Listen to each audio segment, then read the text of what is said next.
You fall in love with her and start the perfect life. But over time, it begins to die. Slowly at first, periods of boredom and disinterest eventually turns to arguments and contempt. You feel like you can't do anything right as you watch yourself lose her. How could something you worked so hard for die so slowly? And you participated, unable to stop it. This is the cycle of most relationships, and it doesn't have to be you. There is hope. By the end of this masterclass, you will know why and how. Frame is everything. And so now let's talk about frame and then the relationship with a girl that you're with. What I'm really going to kind of point the discussion towards is having long-term, long-lasting relationships, or at least very deep relationships with somebody. So a little bit more than just casual. Although even in your casual relationships, there is a frame. The frame of the casual relationship, she is more into her own frame than she is necessarily into your frame. You're just dating somebody, you have a sexual relationship, you see each other a few times a month or maybe like once a week or so, but it's not that serious. Let's take that relationship for example. Now as a man, of course, she's gonna look to you for that leadership. When she's on her own the rest of the week, your effect and your influence on her is definitely present and there, but she's more really living her own life, right? She goes to her own job, she has her own family circle of friends that you probably haven't met, and she's going through life operating in mostly her own framework, and then your frame is really just influencing her at that point. Now, the relationship you guys have, though,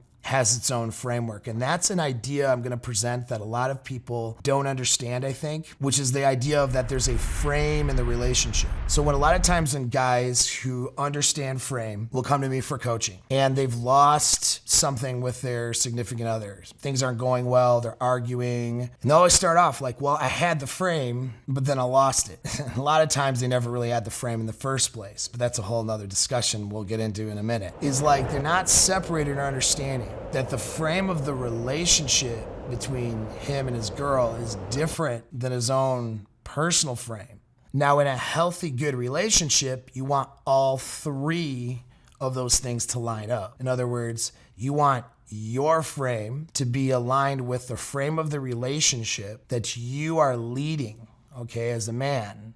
So you're in charge or leading the frame in the relationship. She has her own frame, and that aligns to the frame of the relationship. In part aligns now with your frame, right? And she is following your lead. And then that's what we call more or less a power dynamic. Now she has influence on the frame of the relationship. She has influence and input on your ideas. And if you picked her to be your long-term partner, to be your woman, your girl, your, we'll say, wife, okay? Whether you're married or not. Thank you for subscribing and supporting the channel.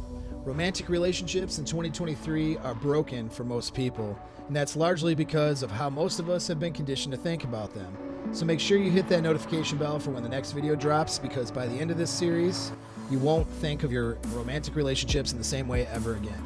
And don't forget to go through all the links in the show description for more life-changing stuff.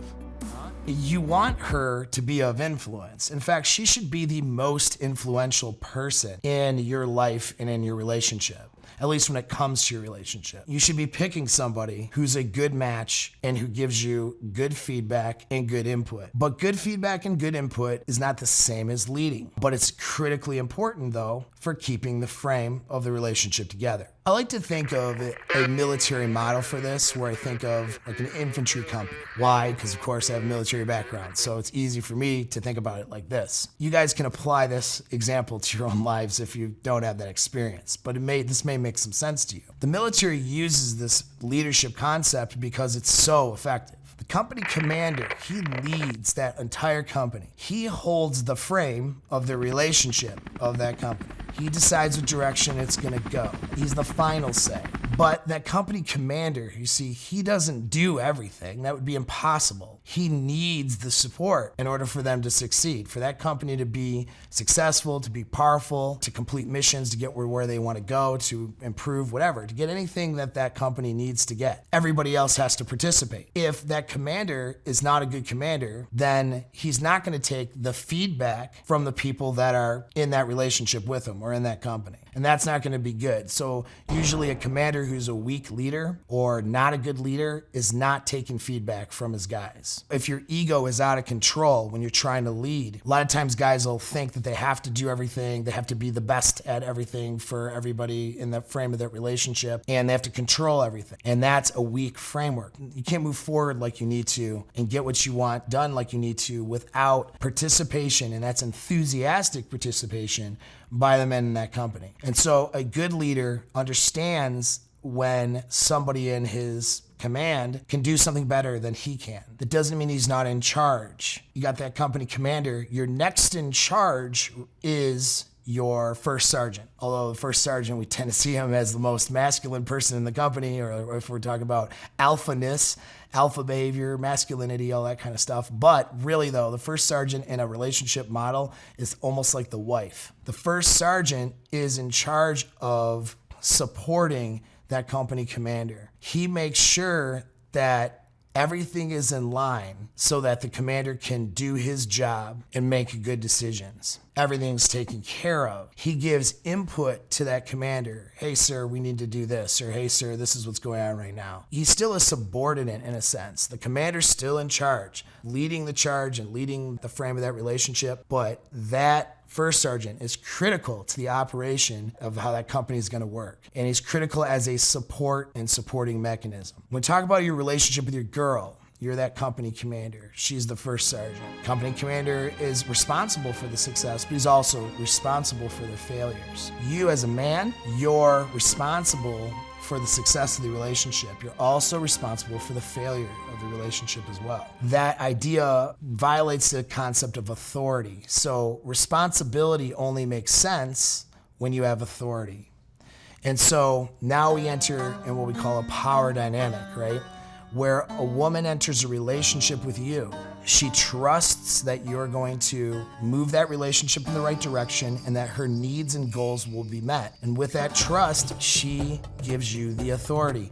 Unfortunately, with a modern feminist model of relationships, they're not as readily wanting to submit. And that's creating a major problem. They're genetically wired to do that. They're genetically designed to do that. So even some of the most feminist thinking women will often fall to that framework because it feels natural. When the social conditioning runs into the natural genetic inclination to follow a guy, when those two things collide, now you end up with conflicts. To be a good support mechanism and to be in that relationship, she needs to submit to that authority of the guy. He's responsible for the success or failure, but she's responsible for her role in the relationship. And she's responsible to consensually give up her authority to have this guy lead.